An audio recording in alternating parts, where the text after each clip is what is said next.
Song is one of the first songs I wrote for Feral Hymns, and was rather it was a very terrifying start to the whole thing, because I was already concerned with doing something solo, but then to bring out a song like Echoes as the first song was rather difficult, and made me start to really second guess myself a bit.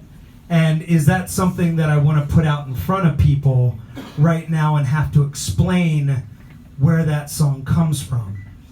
I sent the songs to Oisey, and he basically sort of threw me right into it, which, I mean, good. It was great. It was just terrifying. He was like, okay, look, you're going to go in the studio at this time. You need to do this. You need to put this out.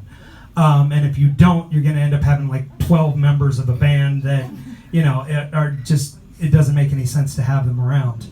But this song,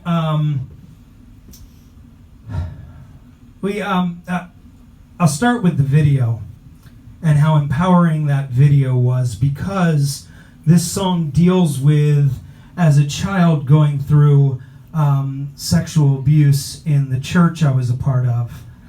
And so we set the, my friend Bobby and I set the video in a rundown church near where we live.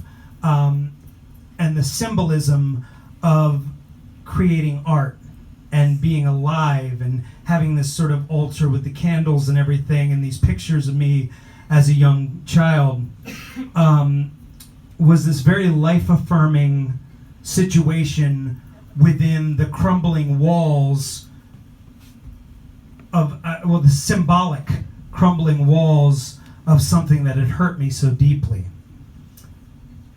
But one of the lines that always sticks out to me in this song is, here in my heart, I've carved the words, you don't own me. And I think for a lot of people that have had to deal with sexual abuse or abuse in general, especially by someone in a position of authority,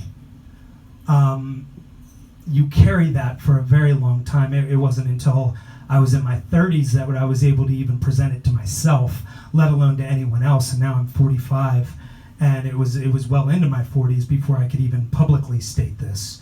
But then I realized how important it was, because there's so many people that feel absolutely fucking alone in it.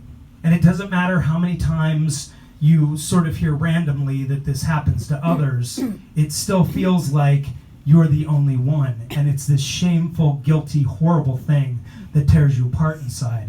So my hope is that to present this and to bring it out to others that can just sort of quietly stand there and take it in, that they're not alone. And they're never alone in this situation. And I want to urge you to please talk to someone at some point. I know it's difficult. I know it's not going to be today. But at some point, just think about it. Think about how far you can go in life once you finally release that pain inside and you're able to talk to somebody. I know for a fact for myself that this has brought me light years ahead of where I was. And so, you know, do it for yourself and do it for others, because it will ruin relationships. It will ruin your life if you allow it. And at that point, the person who caused you this pain and suffering owns you, until you finally learn and finally take a stand and say, I own my own life.